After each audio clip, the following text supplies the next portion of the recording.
ETF index mutual funds నేర్చుకుని stock మార్కెట్లో రాణించాలనుకుంటున్నారా? వెంటనే ఈ నెంబర్కి కాల్ చేయండి.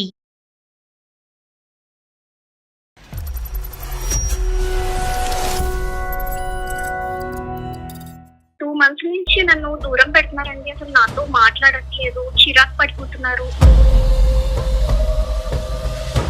గతంలో ఆల్రెడీ ఒక అబ్బాయిని లవ్ చేశాను. నేను అన్ని తనకి చెప్తే నేను పెళ్లి చేసుకున్నాను. అతనికి పెళ్లి అయిందమ్మా? అతనికి ఇంకా పెళ్లి కాలేదండి. ఏమ్మా, ఏం చేసుకోడా? నేనైతే ఏం అడగలేదు.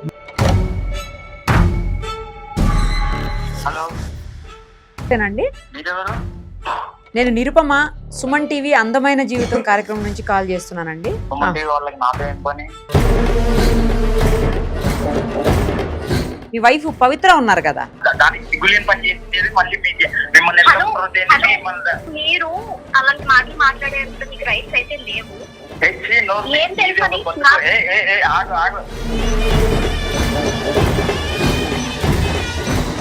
తప్పు చేసిన నువ్వు 10 years నుండి కవర్ చేస్తానే నువ్వు ఇప్పుడు మళ్ళీ దొరికే లోపల విక్టిమ్ కార్డ్ ప్లే చేయడానికి టీవీ వాళ్ళని అప్రోచ్ అవుతావా?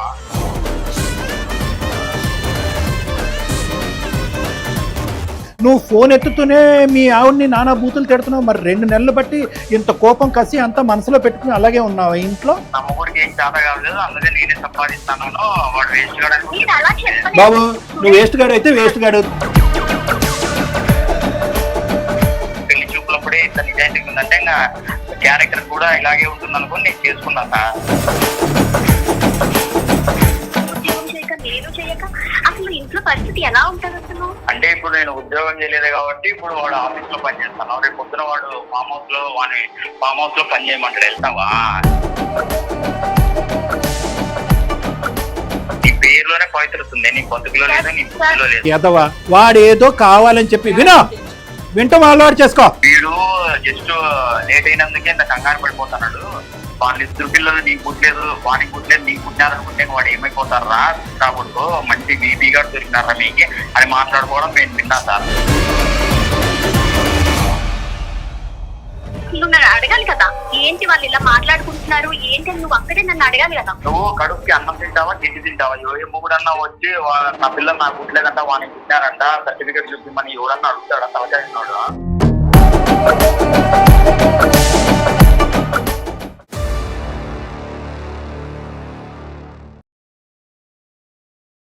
సుమన్ టీవీ అందమైన జీవితం కార్యక్రమానికి స్వాగతం. ప్రస్తుతం మనతో పాటు ఉన్నారు ప్రముఖ సైకియాట్రిస్ట్ డాక్టర్ కళ్యాణ్ చక్రవర్తి గారు. డాక్టర్ గారు నమస్తే. నమస్తే మేడం. సార్, ఇప్పుడు మనకు వచ్చినటువంటి మెయిల్లో మేము పిక్ చేసింది ఏంటి అంటే, ఒక భార్యాభర్తలు 10 ఏళ్ల నుంచి హ్యాపీగా లైఫ్ లీడ్ చేస్తున్నారు. సడన్ గా వాళ్ళ జీవితంలో ఒక సునామీ లాగా మేడం మాటలు లేవు ఇద్దరి మధ్యన. అసలు ఏం జరిగిందో అర్థం కావట్లేదు ఆవిడకు. అసలు కన్ఫ్యూజన్ స్టేటస్ లో మనకు మెయిల్ చేసి ఈ మధ్యనే. సో ఒక్కసారి ఆమెతో మాట్లాడదాం. తప్పకుండా. ఆమె పేరు వచ్చేసి పవిత్ర గారు. ఓకే మేడం, ఒకసారి కాల్ చేద్దాం. తప్పకుండా. హలో హలో, అమ్మ పవిత్ర గారేనా? అవునండి, మీరెవరు? నేను నిరుపమ, సుమన్ టీవీ అందమైన జీవితం కార్యక్రమం నుంచి కాల్ చేస్తున్నానమ్మా. మీరు మెయిల్ చేశారు కదా మాకు. అవునండి. మనతో పాటు డాక్టర్ కళ్యాణ్ చక్రవర్తి గారు కూడా ఉన్నారు. అసలు ఏం జరిగింది, ఎందుకు మీ జీవితంలో ఇలాంటి మార్పు వచ్చింది, అవన్నీ డీటెయిల్డ్ గా ఒక్కసారి చెప్తే దానికి పరిష్కార మార్గాన్ని కూడా డాక్టర్ గారు సూచిస్తారమ్మా. నమస్తే. నమస్తే పవిత్ర, చెప్పమ్మా. చాలా థ్యాంక్స్ అండి, నా మెయిల్ చూసి రెస్పాండ్ అయినందుకు చాలా థ్యాంక్స్ అండి. పర్లేదమ్మా, చెప్పమ్మా. పెళ్ళయి 10 సంవత్సరాలు అవుతుంది. నాకు 2 పిల్లలండి. అసలు ప్రాబ్లం ఏంటంటే మా హస్బెండ్ ఒక 2 months నుంచి నన్ను దూరం పెడుతున్నారండి. అసలు నాతో మాట్లాడట్లేదు, చిరాకు పడిపోతున్నారు. అసలు ఏం జరిగిందో అడుగుతుంటే అసలు చెప్పట్లేదండి. నాకు చాలా బాధగా అనిపిస్తుంది అసలు. అందుకని మీరు కలుపుతారని చెప్పేసి మీకు కొన్ని వివరాలు చెప్పమ్మా. పెళ్ళైన సందర్భం, అరేంజ్డ్ మ్యారేజా, లవ్ మ్యారేజా, జాయింట్ ఫ్యామిలీయా, న్యూక్లియరా?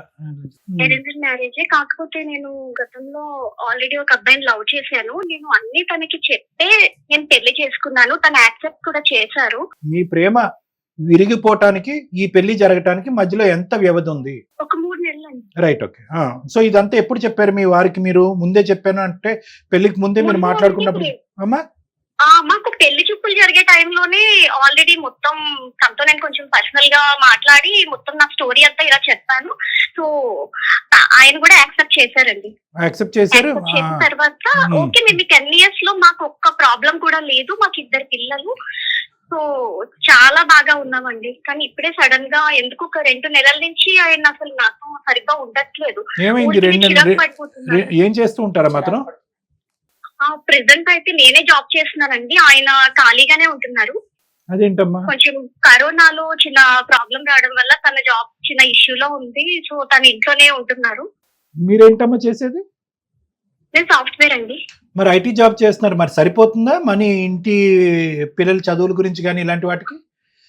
అంటే సరిపోదు, కానీ తప్పదు కదండి జాబ్ చేయాలి అని Right, చెప్పి right, ఇంకా okay. నేనే పిల్లలు చూసుకుంటూ మరి ఆయన ఏదైనా ఎందుకు చూసుకోవచ్చు చేయాలని కదా? చేస్తున్నాను. పవిత్ర గారు, మరి మేడం మీ హస్బెండ్ ఎందుకు చూసుకోవచ్చు కదా, జాబ్ దొరుకుతుంది కదా, ఆయన ఎడ్యుకేటెడ్. అంతకుముందు ఏం జాబ్ చేశారు వాళ్ళు ఆయన? ఆయన కూడా సాఫ్ట్వేరేనండి. మరి సాఫ్ట్వేర్ దొరుకుతాయి కదా ఈజీగానే, ఎందుకు చేసుకోవట్లేదు? అంటే ఎందుకు చూడట్లేదు ఆయన? అంటే యాక్చువల్లీ తను కొన్ని జాబ్స్ అయితే చూసుకున్నారండి, తనకి అసలు నచ్చక వదిలేశారు. బిజినెస్ చేసుకుందామనే ఐడియాలోని తను చూసుకోవట్లేదు. కొన్ని బిజినెస్ కూడా పెట్టారు, కానీ లాస్ లో నడుస్తుందని చెప్పేసి అవి కూడా వదిలేసి ఖాళీగా ఉంటున్నారండి. కాదమ్మా, అంటే మనిషి వ్యక్తిత్వం ఎలాంటిదమ్మా? మంచి వ్యక్తి అని అతను అంటే? తను చాలా మంచి వాళ్ళండి. నాతో కూడా అసలు ఇప్పటి వరకు ఒక ప్రాబ్లం కూడా లేదు. ఇప్పటి వరకు కూడా అసలు ప్రాబ్లం లేదు, చాలా బాగా ఉన్నాం. ఒక 2 నెలల నుంచి కొంచెం అసలు మాట్లాడట్లేదు. అసలు ఏం జరిగింది అని నేను అడుగుతున్నాను, అసలు ఆయన ఏం చెప్పట్లేదు. ఇద్దరి మధ్యన గొడవ అవటం గానీ? గొడవ లేదండి, సడన్ గా మానేశారు మాట్లాడడం. సో ఇదేమి over a period of time మాటలలో తగ్గటం కాదు, కానీ ఒకనొక సందర్భంలో ఒక రోజు కట్ అయిపోయింది కమ్యూనికేషన్. అవునండి, సడన్ గానే. నేను ఈవినింగ్ ఆఫీస్ నుంచి వచ్చాను ఒక 2 months బ్యాక్. అప్పటి నుంచి ఎందుకు చాలా డల్ గా కనిపించారు ఒక రోజంతా. నేను ఎందుకు డల్ గా ఉన్నారు అని చెప్పేసి అడిగాను.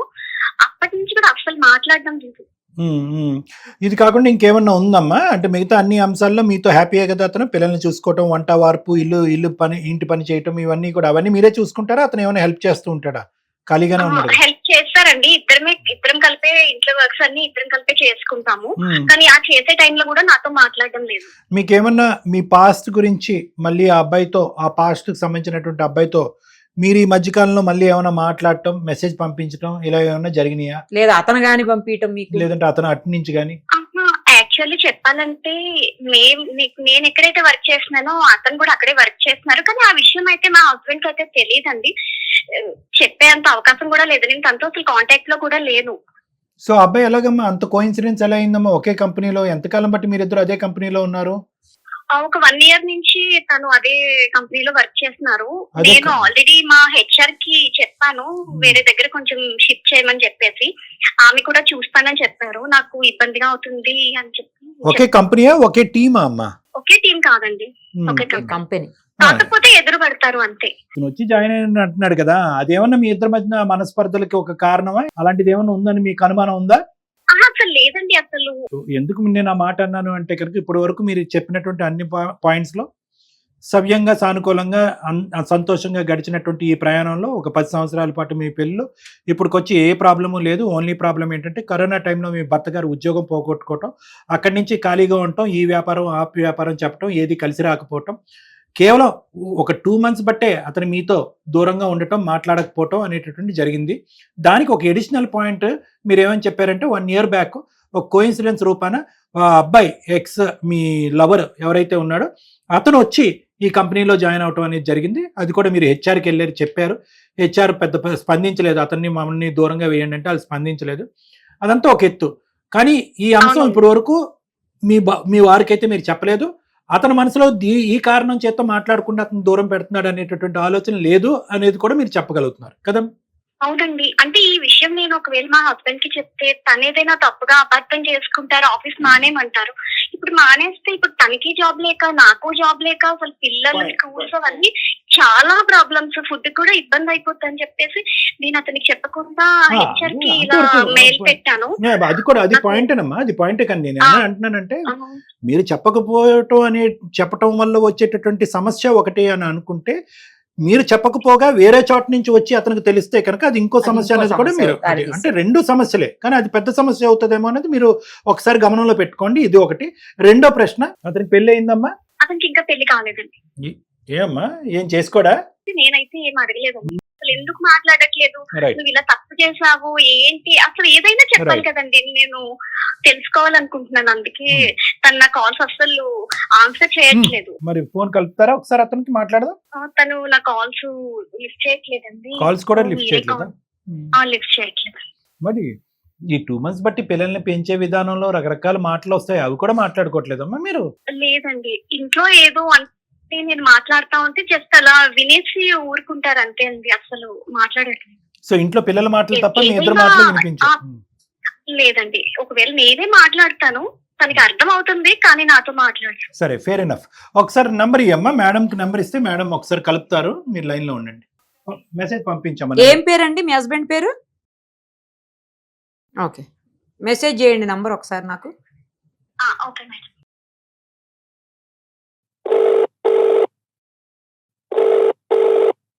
హలో హలో, అండి, మీరెవరు? నేను నిరుపమ, సుమన్ టీవీ అందమైన జీవితం కార్యక్రమం నుంచి కాల్ చేస్తున్నానండి. సుమన్ టీవీనా? సుమన్ టీవీ వాళ్ళకి నాతో ఏం పని? యాక్చువల్లీ మీతో ఏం పని లేదు, కానీ మీ వైఫ్ పవిత్ర ఉన్నారు కదా, అసలు ఫోన్ ఎందుకు చేశారో చెప్పండి ఫస్ట్. అదే మీ వైఫ్ మాకు మెయిల్ చేశారు, మీ ఇద్దరి మధ్యన ఏదో ప్రాబ్లం ఉంది, సాల్వ్ చేయమని చెప్పేసి. మనతో పాటు డాక్టర్ కళ్యాణ్ చక్రవర్తి గారు కూడా ఉన్నారు, సైకియాట్రిస్ట్ ఆయన. స్టేట్ మొత్తం తెలియాలనా? దాని తెలియదు, దానికి సిగ్గులేని పని చేసింది మళ్ళీ మిమ్మల్ని హలో, హలో. మిమ్మల్ని మీరు అలాంటి మాటలు మాట్లాడేంత మీకు రైట్స్ అయితే లేవు. ఏం తెలుసని హలో, పేరులో ఉంది కానీ పవిత్ర నీ బుద్ధిలో లేదు, నీ బతుకులో లేదు. మ్యాటర్ ఏంటో చెప్పకుండా అలా చేయడం మంచి పద్ధతి కాదు. ఏంటి నా గురించి ఇంత కొత్తగా నీకు తెలీదా? తప్పు చేసిన నువ్వు 10 years నుండి కవర్ చేస్తాను నువ్వు, ఇప్పుడు మళ్ళీ దొరికే లోపల విక్టిమ్ కార్డ్ ప్లే చేయడానికి టీవీ వాళ్ళని అప్రోచ్ అవుతావా? 10 సంవత్సరాల పాటు సవ్యంగా జరుగుతున్నటువంటి ఒక బంధంలో 2 నెలలు బట్టి మా ఆయన నాతో కంప్లీట్ గా మాట్లాడకుండా మానేశాడండి, నాకు అర్థం కావట్లేదు అనే ప్రశ్నతో మీ ఆవిడ మా దగ్గరకు వచ్చింది.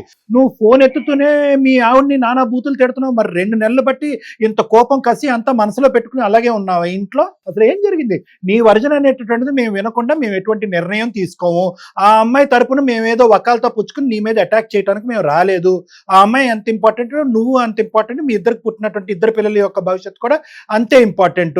నువ్వు చెప్పాలనుకున్నా చెప్పయ్యా స్వామి, ఏం జరిగింది? అంటే సార్, ఇప్పుడు నా వర్షం చెప్పాలా లేకుంటే జరిగిందే చెప్పాలా? అంతా చెప్పు, నీ వర్జను చెప్పు, జరిగింది జరిగింది చెప్పు, చెప్పు, వాస్తవం మొత్తం చెప్పు. నేను నా వర్షం చెప్తాను సార్, మీరు ఫైనల్ గా జరగలేదా జరిగిందా అనేది మీరు మేము చేసుకుంటాం. మాకు ఉండేటటువంటి పద్ధతులు ఏది నిజం source అబద్ధం అనేది మాకు మాకు ఉంటుందిలే. ఉంటది, అదంతా పక్కన పెట్టు. నువ్వు చెప్పేం జరిగింది? అంటే నా మొగుడికి ఏం చేత కాలేదు, అందుకే నేనే సంపాదిస్తాను, వాడు వేస్ట్ మీరు అలా కావడానికి చెప్పలేదు. బాబు, నువ్వు వేస్ట్ గాడు అయితే వేస్ట్ గాడు, తనైతే చెప్పలేదు. నువ్వు మెడకేకేస్తే తలకేకేస్తే ఇలాంటి పనులు చేయదు అది. ఏం చేసింది చెప్పాలే కదా. పాయింట్ చెప్పకుండా అంటే ఏం చెప్పగానే మీరు నాకు కాంటాక్ట్ అయినారా? నీతో అబద్ధం ఏం ఆడవలసిన జరగలేదని చెప్తోంది. నీతో అబద్ధం ఆడవలసిన అవసరం ఏమీ లేదు మాకు. ఆ అమ్మాయి మాకేదో న్యూట్రల్ గా నా ప్రాబ్లం చెప్తా వినండి. చెప్పండి. ఆ మాది అరేంజ్డ్ మ్యారేజ్ సార్. అవును. అది పెళ్లి చేసుకున్నప్పుడు ఇంకా చదువుకుండేది. నాతో ఏమని చెప్పింది, మంచి సంబంధం అని పెళ్లి చేస్తానండి, లవ్ అఫైర్ అయింది కానీ ఇప్పుడు లేదు, బ్రేకప్ అయ్యి 6 months అయిందా అని చెప్పింది. నాకు అది బ్రేకప్ అయిందో లేదో కూడా నాకు మనకు తెలియదు. తెలియదు. ఓకే. నిజాయితీగా చెప్పే లోపల నేను నమ్మిన, అబ్బా పెళ్లి చూపులప్పుడే ఇంత నిజాయితీగా ఉందంటే ఇంకా క్యారెక్టర్ కూడా ఇలాగే ఉంటుంది అనుకుని నేను చేసుకున్నా సార్. 10 years నుండి బాగా గడుస్తుంది. నేను కూడా ఏ విషయాలు ఏం పట్టించుకోలేదు. నాకు కూడా ఏదో ఓన్ గా బిజినెస్ చేసుకుందామని జాబులు మానేస్తాను నేను. ఎందుకంటే ఒకరి కింద పని చేసే మెంటాలిటీ కాదు నాది. ఓన్ గా ఇది అవుతామని నేను ట్రై చేశాను, ఫెయిల్యూర్ అయినాను, వదిలేశాను. ఇప్పుడు ఏదో కొత్త ఓన్ గా స్టార్ట్అప్ స్టార్ట్ చేద్దామని దాని ఆ ప్రాసెస్ లో ఉన్నాగా ఆఫీస్ పోయినప్పుడు నాకు ఒక భరించలేని నిజం తెలిసింది. అంటే దాని క్యారెక్టర్ ఏందనే నాకు తెలిసింది సార్. అది ఏమనేది చెప్తాను. ఆ తర్వాత మీరే పెద్దలు కదా, మీరే ఏం చెప్తారో చెప్పండి. సరే చెప్పు, పెద్దలం కదా చెప్పు. అది నేను ఆఫీస్కి వెళ్ళినప్పుడు నేను ఏదో ఫ్రెష్ అప్ అవుదామని, అది ఇంకా రావడానికి టైం పడుతుందంటే నేను వాష్రూమ్కి వెళ్ళి ఫ్రెష్ అప్ అయ్యేటప్పుడు వాష్రూమ్ దగ్గర అది దాని దాని ఎట్లా చెప్పాలో నాకు చాలా ఇబ్బందిగా ఉంది సార్. కానీ చెప్పాల పరిస్థితి కాబట్టి చెప్పేస్తున్నాను. చెప్పడానికి రావడం లేదు సార్ అది చేసిన పని. అది వాళ్ళ బాయ్ ఫ్రెండ్ అప్పుడెప్పుడో లవ్ బ్రేకప్ అనింది. ఇప్పుడు వాడు ఆఫీస్ లో ఉన్నాడు. వాడు వాని ఫ్రెండ్ మాట్లాడుకోవడం నేను విన్నాను. వాడు ఏమంటున్నాడంటే వీడు జస్ట్ లేట్ అయినందుకే ఇంత కంగారు పడిపోతున్నాడు.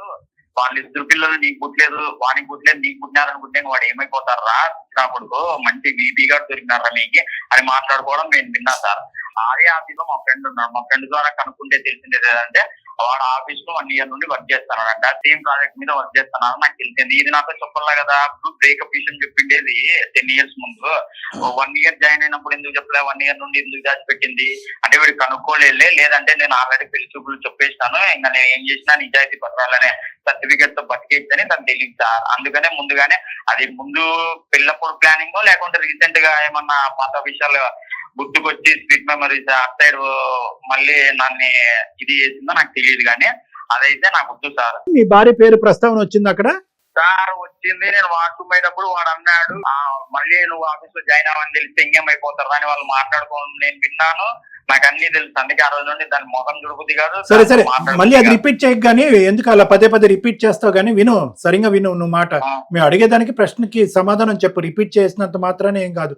ఇప్పుడు అందులో ఉన్నటువంటి మగాళ్ళు ఒక మగాడు ఎవరైతే ఉన్నారో ఒక ఎక్స్ బాయ్ ఫ్రెండ్. ఇన్ని సంవత్సరాలు 10 సంవత్సరాల నుంచి నాతో కాపురం చేస్తున్నావు కదా, ఇన్ని సంవత్సరాల నుంచి నన్ను ఇదే నన్ను అర్థం చేసుకున్నది.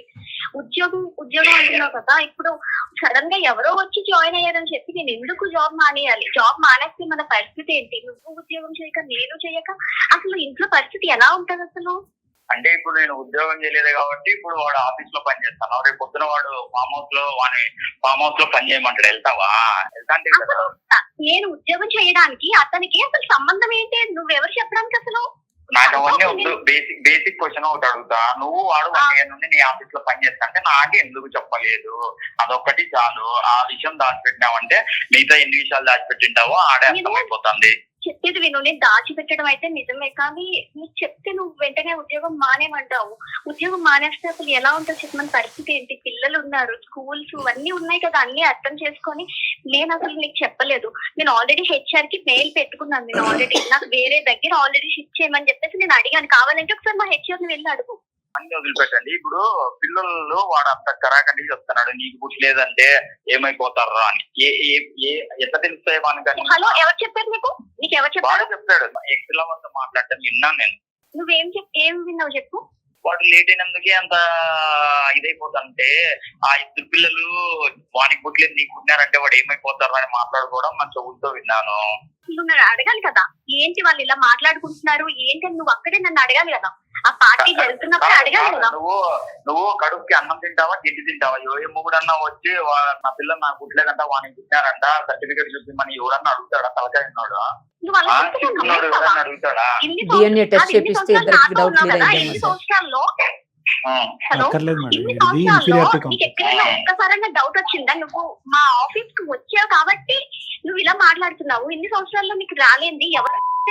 అమ్మా ఒకసారి పవిత్ర నేను ఒక 2 ప్రశ్నలు నిన్ను అడుగుతానమ్మా. మరి వాళ్ళిద్దరూ అంతలా మాట్లాడుకునే చనువు ఉందమ్మా ఆఫీసులో? లేదా నీ గురించి కాదు వేరే ఎవరి గురించో మాట్లాడుతున్నారా? అసలు అతను ప్రత్యేకంగా అంటున్నాడు ఇప్పుడుకొచ్చి ఎప్పుడు అతను అనుమానం పడలేదు, ఇటువంటి పరిస్థితి ఎప్పుడు కూడా మీ ఇంట్లో రాలేదు, ఇది ఫస్ట్ టైం అతను అంటున్నాడు. బహుశా అతను చూసింది విన్నదే చెప్తున్నాడు. అసలు ఆ స్థాయిలో వాళ్ళు ఒకిద్దరు, ఒక నీ ఎక్స్ లవరు ప్లస్ ఇంకొక పరాయి వ్యక్తి నీ గురించి అంత అసభ్యకరంగా మాట్లాడుకునేటటువంటి పరిస్థితి మీ ఆఫీస్ లో ఉందా? నాకు అదే అర్థం కావట్లేదు సార్. నేను ఆఫీస్ లో కూడా అందరితో చాలా గౌరవంగా ఉంటాను. అసలు ఎవరితో కూడా నాతో ఎవరు ఇలాంటి టాపిక్స్ అయితే ఎవరు షేర్ చేయలేదు, మాట్లాడలేదు కూడా నాతో. సడన్ గా మరి మా హస్బెండ్ వచ్చిన తర్వాత వాళ్ళు ఎందుకు అలా మాట్లాడారో నాకు అర్థం కావట్లేదు. ఇప్పుడు మీరు అతనితో మాట్లాడిన తర్వాతనే ఇలా పార్టీలో ఇలా జరిగిందని ఇప్పుడు మీతో చెప్తున్నారు. పవిత్ర మరి ఇది లెక్క ఎలా తేలుతుంది?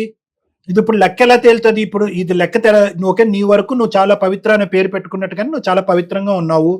నీ మనస్తత్వంలో, నీ ఆలోచన, నీ వ్యవహార శైలిలో ఎక్కడ కూడా ఎటువంటి తప్పు లేదు. చక్కగా 2 పిల్లలు మీ ఇద్దరు కన్నారు. కానీ ఒక పరాయి ఇద్దరు వ్యక్తులు ప్రత్యేకంగా ఇతన్ని పక్కన పెట్టుకుని వీడు ఆఫీస్కి నుంచే ఇంటికి వెళ్ళటానికి లేట్ అవుతే ఇంత ఫీల్ అయ్యేటటువంటి వాడు ఆ ఇద్దరు పిల్లలు నీకు పుట్టారు అనేటటువంటి అంత బహిరంగంగా అంత చండాలంగా మాట్లాడుతూటటువంటి ఇద్దరు వ్యక్తులు అలా మాట్లాడుతున్నారు అంటే కనుక ప్రత్యేకంగా అందులో ఎవరికైనా వాళ్ళిద్దరికి కానీ ఒక్కడికి కానీ ఏదో ఒక చెడు బుద్ధి అయితే ఉందిగా, మీ ఇద్దరు కాపురంలో చిచ్చు పెట్టాలని ఉద్దేశం ఉంది కదా. ఎందుకు అంత నేను ఇందాకటి నుంచి అడిగేది ఒకటేనమ్మా, కోయిన్సిడెన్స్ ఒక 1 year బ్యాక్ నీ మనసులో ఏ ఉద్దేశం ఉంది ఏ ఆలోచన ఉందని నేను మాట్లాడట్లేదు. 1 year క్రితము వాడు ప్రత్యేకంగా పెళ్లి చేసుకోకుండా వెతుక్కుంటూ వచ్చి మీ ఆఫీసులో జాయిన్ అయ్యాడు అంటే కనుక నీ బుద్ధిలో దుర్బుద్ధి లేకపోయినా కూడా వాడి ఉద్దేశంలో దుర్బుద్ధి ఉందేమో, ఇది ఒక అవకాశం కింద వాడుకున్నాడేమో, భార్యాభర్తలను విడగొట్టాలని అనుకున్నాడేమో, వేరే ఫ్రెండ్ యొక్క హెల్ప్ తీసుకుని అక్కడ ఇతనికి వినిపించేటటువంటి విధంగా మాట్లాడి ఇగో చూడు 10 సంవత్సరాల పాటు మీ ఇద్దరి మధ్యన భేదాభిప్రాయాలు లేకుండా ఉన్నప్పుడు అతను ఇప్పుడు క్రియేట్ చేసేసాడు కదా ఇష్యూని. ఇటువంటి దుర్బుద్ధి ఉండేటటువంటి వాడు, ఇలాంటి వాడు మీ ఆఫీసులోకి ఎంటర్ అయిన తర్వాత నీకు ఏమి వాడి యొక్క బిహేవియర్ కానీ మేనరిజమ్స్లో కానీ మాటల్లో కానీ ఓకే, ఒక అంశం అయితే కనుక భర్తకు చెప్పకుండా దాచిపెట్టడం అనేది నేను ఇందాక అన్నాను కదా, 2 రిస్కులు ఉంటాయి. ఒకటి డైరెక్ట్గా మీ భర్తకు అనుకోవటం, ఇంకో రిస్క్ ఏంటంటే కనుక నువ్వు ప్రత్యేకంగా వెళ్ళి మీ భర్తకు చెప్తే కనుక ఈ ఉద్యోగం కూడా మానిపిస్తే ఇల్లు గడిచేది ఎలాగా అనేది ఒకటి. నేను ఏదైతే అన్నానో అదే జరిగింది ఇక్కడ. మీ హస్బెండ్ ఎప్పటికీ మీ జీవితకాలంలో ఎప్పటికీ ఆఫీస్కి రాడని నువ్వు అనుకున్నావో ఏంటో నాకు తెలియదు, కానీ అతను రానే వచ్చాడు. గంట లేట్ అయిందని వచ్చాడు అతను.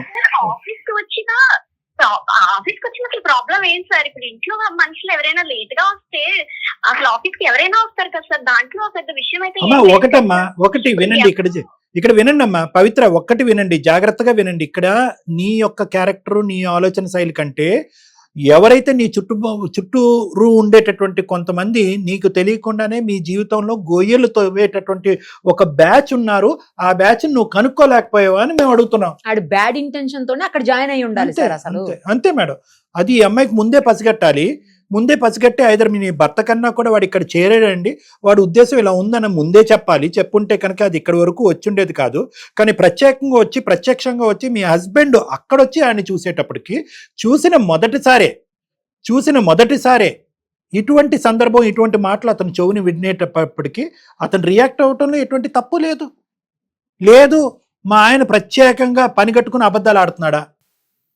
సార్ రియాక్ట్ అవ్వచ్చు సార్, కానీ ఎవరో వచ్చి చెప్తే అసలు ఎందుకు విన్నాను సార్? అతను ఆయన ఒక 10 సంవత్సరాల నుంచి ఉంటున్నాను కదా, కనీసం నాతోనే ఒక్క మాట అయినా చెప్పాలి కదా, ఏంటి నిజమే అబద్ధమా ఏదో ఒక విషయం నాతో చెప్పాలి కదా సార్. అతను నువ్వు చెప్పావా అతను వచ్చి మీ ఆఫీస్ లో జాయిన్ అయ్యాడని? నాతో ఒక మాట చెప్పాలా, ప్రతిసారి ఒక మాట లూప్ వేస్తావు.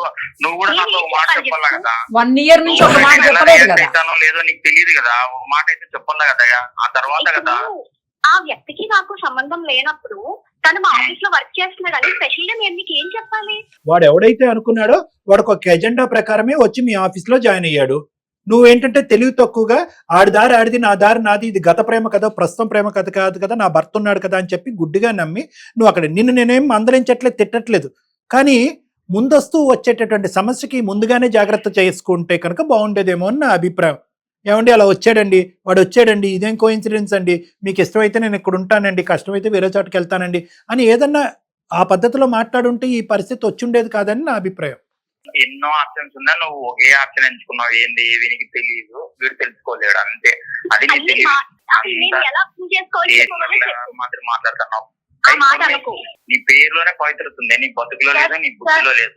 అనవలసిన అన్ని మాటలు అనేసావు, చెప్పవలసినటువంటి అన్ని మాటలు అనేసావు, అవమానించవలసినటువంటి అన్ని అవమానాలని ఆ అమ్మాయి పడింది, ఇంకా ఆపేసాయి. ఇంకొక 2 నిమిషాలు విను. నువ్వు వాడెవడో ఒక ఎదవ, ఓకే, వాడేదో కావాలని చెప్పి వింటం అలవాటు చేసుకో. 9 సంవత్సరాల పాటు కాపురం, 10 సంవత్సరాల పాటు విను 10 సంవత్సరాల పాటు పవిత్రంగా కాపురం చేసినట్టు నీ భార్యని అసెస్ చేస్తావా? ఒక 2 నిమిషాల పాటు నువ్వు వినకూడనటువంటి ఒక ఎదవ నోట్లోంచి వచ్చే మాటలు బట్టి ఈ 10 సంవత్సరాల పాటు కాపురం చేసింది ఈ పవిత్రత అంతా తీసుకెళ్లి బూడిదలో పోసిన పన్నీర్ అవుతుందా? ఈ 10 years పాటు నీ భార్యకి నువ్వు ఏం సర్టిఫికెట్ ఇవ్వవా? ఏ సర్టిఫికెట్ ఇవ్వవా? ఒకటి విను, నీ భార్య ఇప్పటికొచ్చి ఏ అంశంలో అయినా కూడా 6 సంవత్సరాల పాటు నువ్వు ఎక్స్పెరిమెంట్ల మీద ఎక్స్పెరిమెంట్లు చేసుకుంటూ ఇంట్లో కూర్చుని పని పాట లేకుండా ఎవరి కింద నేను పని చేయను సార్, నేను రాజా బిడ్డని, నేను నాకు కావాల్సినటువంటి విధంగా ఉంటేనే పని చేస్తానని చెప్పి నువ్వు ఇంట్లో కూర్చున్నావు. ఆ అమ్మాయి బయటికి వెళ్ళి కష్టపడుతుంది, పగలనక రాత్రి అనక కష్టపడుతుంది. నువ్వు ఏదో కొద్ది సంపాదించి మాట్లాడితే కనుక అది వేరే విషయంగా ఉండేది. నువ్వు ఏమీ చేయట్లేదు, ఇప్పుడు నానా మాటలు అంటున్నావు. నువ్వు విన్నది 2 నిమిషాలు, ఎటువంటి ప్రూఫ్ లేదు. నువ్వు దమ్మున్న మగాడు అయితే కనుక అక్కడే గల్లా పట్టుకుని వాడిని నిలదీసి ఉండేవాడివి.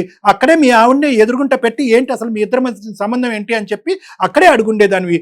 ఇప్పుడేమొచ్చి 2 నెలల పాటు అది నాంచి అంత ఇది అయిపోయిన తర్వాత ఇప్పుడు నీ భార్యని నానా మాటలు అంటోంది. ఎటువంటి ఇది ఉంది నీకు? స్కోప్ ఇచ్చింటేనే వాళ్ళు మాట్లాడగలుగుతున్నారు. ఇదంతా స్కోప్ ఇచ్చి అంత పర్ఫార్మెన్స్ చేసిందనే నాకు డౌట్ వస్తుంది. ఇందాక నువ్వు మాకు అన్నావు, ఎందుకు ఈ మాట ముందస్తూనే అంటూనే ఎందుకు ఈ డైలాగులు కంప్లీట్ చేసావు అన్నది నాకు ఇప్పుడు అర్థం అవుతుంది. ఎందుకంటే నీ చేతిలో ఏమీ లేదు, నువ్వు చెవుతో విన్న తప్ప నీ దగ్గర ఎటువంటి ఆధారం లేదు. నా ఉద్దేశం కూడా ఒకసారి ఆలోచించుకో.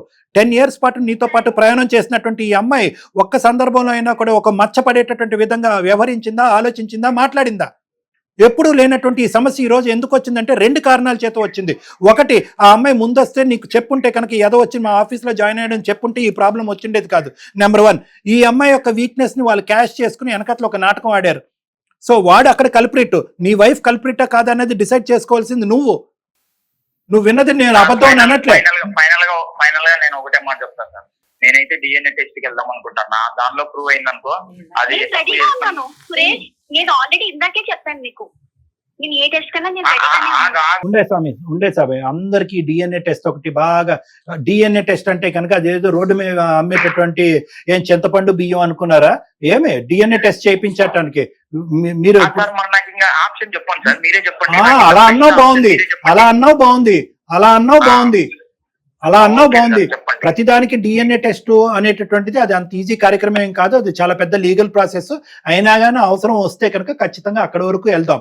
నాకు వచ్చేటటువంటి కోపం, బాధ, బెంగ ఏంటంటే కనుక 10 years పాటు మీరిద్దరు చేసినటువంటి ప్రయాణాన్ని నువ్వు ఇచ్చేటటువంటి విలువ ఇదేనా? కేవలం ఒకడు మాట్లాడినటువంటి మాటను నమ్ముతావా? అంటే మీరిద్దరు చేసినటువంటి ప్రయాణం, మీ పెళ్లి ఎప్పుడో పెటాకులు అయిపోవాలిగా. అంటే ఇంకోడెవడో ఎక్కడో ఏ బస్సులోనో ఏ ఆటోలోనో ఏదో అంటాడు, ఒక రాంగ్ గా మీ భార్యను వర్ణిస్తాడు, లేదంటే నీ భార్య గురించి ఒక రాంగ్ వర్జన్ అనేటటువంటిది నీ చెవులో పడేటటువంటి విధంగా ఎవడో మాట్లాడతాడు. అంతేనా? అంటే నేను అనేది ఏంటంటే డిఎన్ఏ టెస్ట్ చేయించాలంటే చేయిద్దాం, దానికి ఏ విధంగా తోడ్పడాలి, ఏ విధంగా ఫెసిలిటేట్ చేయాలని నన్ను అడిగితే నేను చెప్తాను. అది కాదు, దానికంటే ముందు మనసా వాచా కర్మ, మనస్ఫూర్తిగా నువ్వు ప్రేమించి పెళ్లి చేసుకున్నటువంటి ఒక భార్య, నమ్మకంగా చేసినటువంటి ఒక 10 సంవత్సరాల ప్రయాణం, ఇష్టపడి పెళ్లి చేసుకున్నటువంటి మీరిద్దరు 6 సంవత్సరాల పాటు నువ్వు ఏ సద్యోగం చేయకపోయినా, ఇంట్లో కూర్చున్నా కూడా ఉద్యోగం చేసేటటువంటి ప్రయత్నం చేయకపోయినా, పెట్టేటటువంటి ఎక్స్పెరిమెంటల్గా బిజినెస్లు పెట్టి నష్టం వచ్చినా కూడా ఆ నష్టం అమ్మాయి భాగం పంచుకుని ఉందే గానీ నువ్వు వెళ్ళి బయటకు వెళ్ళి పని చేసి 4 పైసలు సంపాదించు అని చెప్పి నీ మీద ఒత్తిడి పెట్టినటువంటి ఒక భార్యకి ఈరోజు నువ్వు ఇచ్చే విలువ ఇంతేనా? సార్ నా ఫైనల్ వర్డ్ ఒకటే సార్, నాకు 6 months టైం కావాలా. అందులోపు నా స్టార్ట్అప్ స్టార్ట్ అవుతుంది, అందులోపు నేను కూడా రీథింకింగ్ చేసుకుంటా. నీ స్టార్ట్అప్ లో చేసుకొని అప్పుడు ఫైనల్ గా నా వర్షన్ అనేది అమ్మాయితో కలవడం, లేదంటే నా పిల్లలతో ఇది కావడం తప్పు, చాలా తప్పు. నీకు ఆప్షనే లేదు. సురేష్, నీకు ఆప్షనే లేదు. డిఎన్ఏ టెస్ట్ చేయిద్దామంటే చేయిద్దాం, కానీ దానికంటే ముందు ఎవడైతే ఈ మాటలు అన్నాడో వాడు గల్లా పట్టుకుని పద, అమ్మాయి కూడా వస్తుంది, నేను నిరుపమ మేడం కూడా వస్తాము, అసలు వాడు ఏ సందర్భంలో ఏ పరిస్థితిలో అన్నాడు, అసలు ఈ అమ్మాయిని ఉద్దేశించి అన్నాడా, ఏ ఆలోచనతో అన్నాడు, మొత్తం అంతా కూడా లెక్క తేలటం పెద్ద కష్టం కాదు. మేము ఇన్వాల్వ్ అవుతాయి. డిఎన్ఏ టెస్ట్ కంటే ముందు మేము ఇన్వాల్వ్ అవుతాం. అసలు నిజాలు ఏంటి అనేటటువంటిది అక్కడ బట్టబయలు అవుతాయి. ఆ అమ్మాయి కూడా ఒక మాట అంది. ఏమంది నీ భార్య? ఏమండి దేనికైనా, ఏ టెస్ట్ కైనా, ఏ ఇన్వెస్టిగేషన్ కైనా, ఎటువంటి పరీక్షకైనా నేను మెంటల్ గా ప్రిపేర్ గానే ఉన్నాను, మీదే లేటు అని అంది. నువ్వు దానికి ఇచ్చినటువంటి ఆప్షన్ ఏంటంటే డిఎన్ఏ టెస్ట్. కానీ అది నేనేమనుకుంటున్నానంటే ఎథికల్ గా, మోరల్ గా, మానవతా దృక్పథంలో అది మంచి ఆలోచన కాదు. భార్యాభర్తల మధ్యన టెస్టులు అనేటటువంటిది బంధాన్ని ఏర్పరచవు.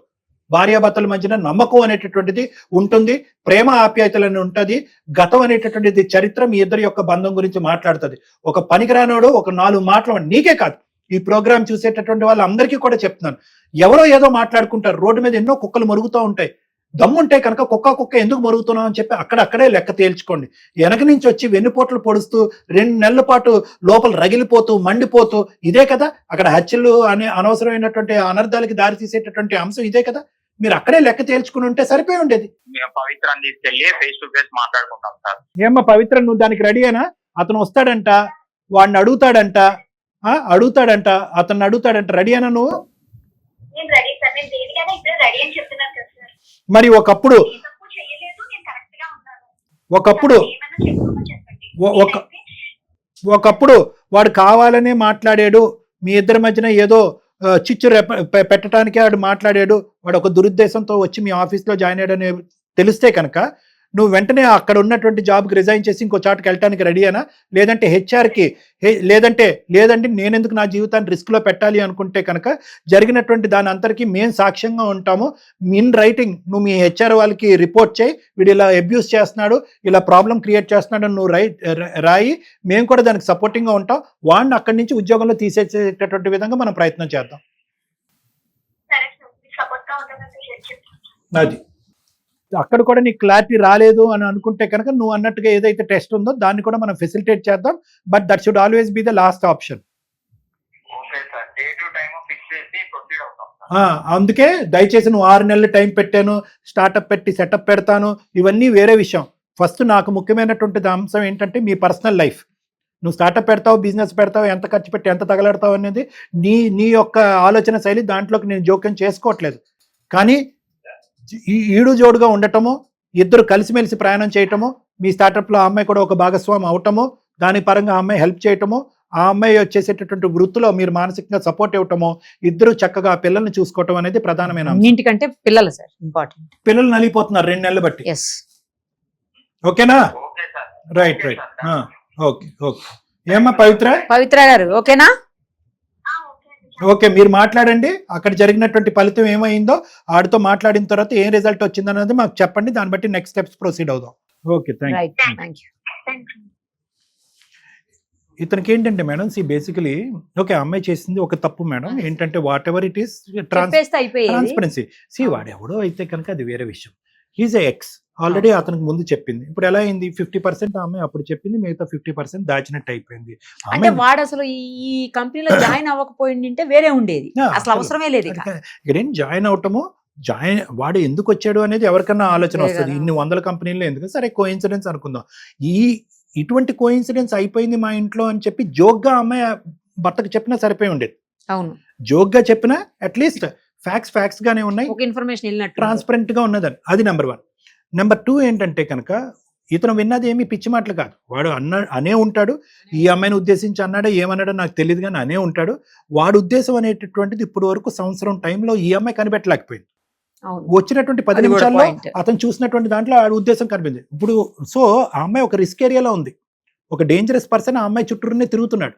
సో కాబట్టి మనం ఇలా డిస్కస్ చేసుకోవటం వల్ల ఏంటంటే వీళ్ళు వెళ్ళి వాడిని ప్రశ్నించటము, వాడిని అక్కడి నుంచి ఉద్యోగంలో రిమూవ్ చేయటము, అప్పుడు వీళ్ళిద్దరూ హ్యాపీగా ప్రయాణం చేయటం అనేది జరుగుతుంది. లేదంటే ఈ అమ్మాయి అక్కడ మానేసి వేరే దగ్గరికి వెళ్ళటం ఏదో సంథింగ్, అది రిస్క్ అని అంటుంది. కాబట్టి థ్యాంక్ యూ సో మచ్.